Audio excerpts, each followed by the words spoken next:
We are told to keep watch,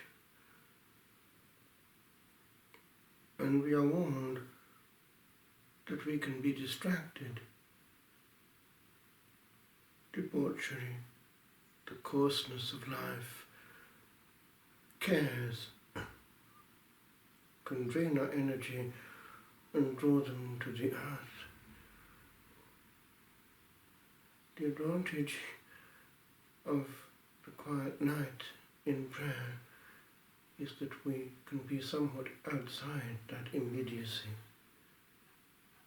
and see beyond and towards the spheres of eternity that await us, where the majority of mankind has gone already.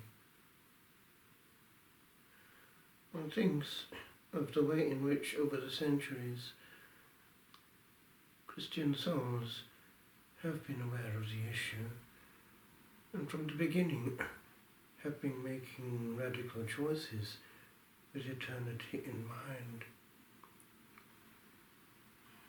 There are so many testimonies from the early church.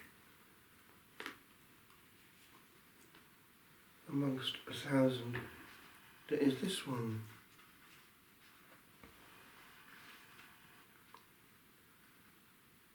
Two early Christians, Domnina and Theomila. These were brought before the Roman prefect, Lysias, who gave them notice of the order to renounce the faith.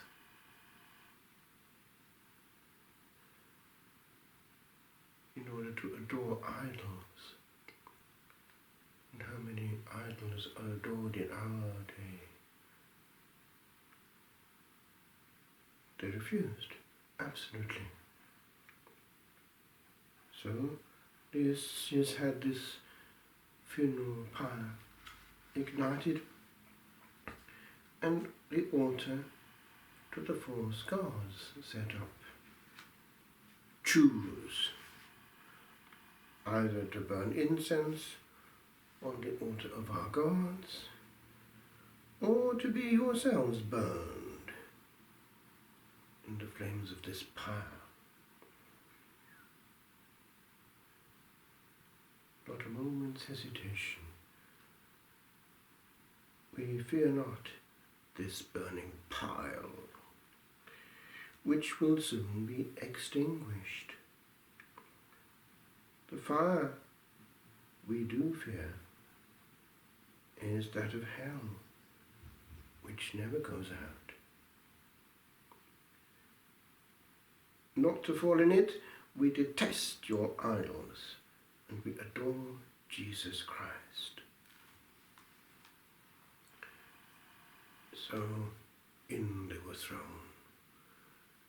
into 35 AD, going straight unto the highest glory.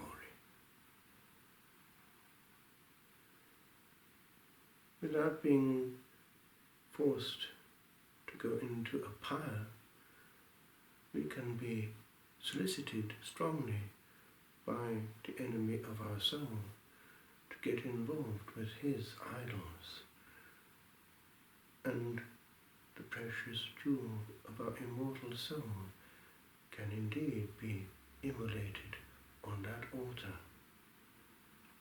painlessly but distractedly.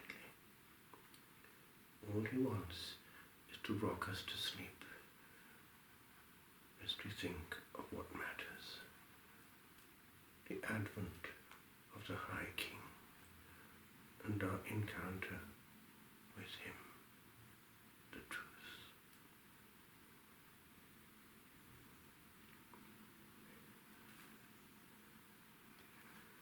There was, according to a story that has come down to us, Caesarius of Arles,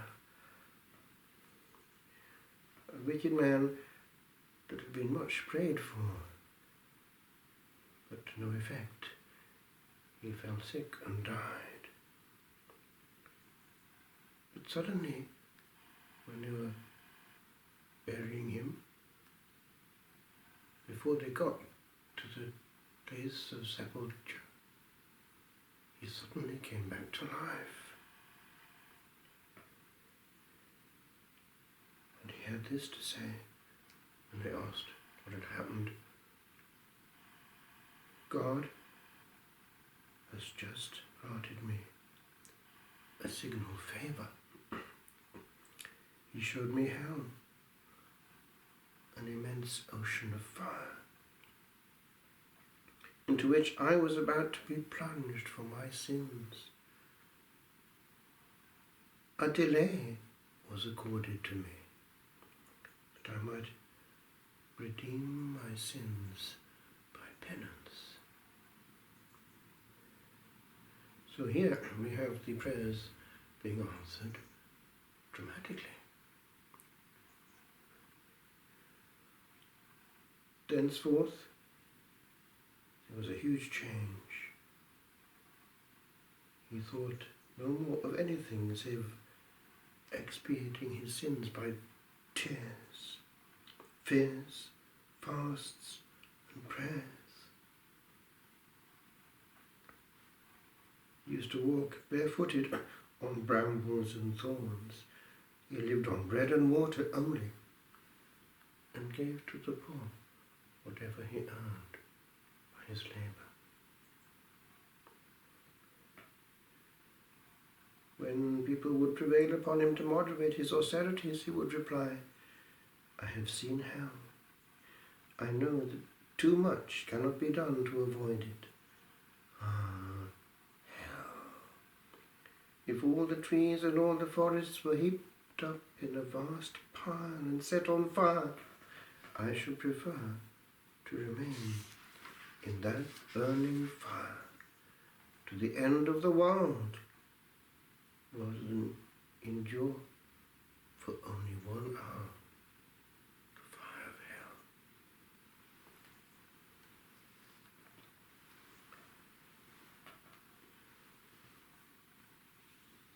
Now, modern man would dismiss such a fairy tale.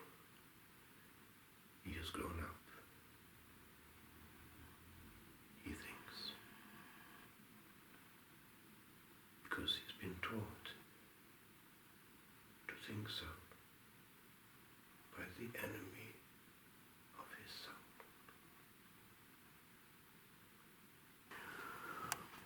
soul.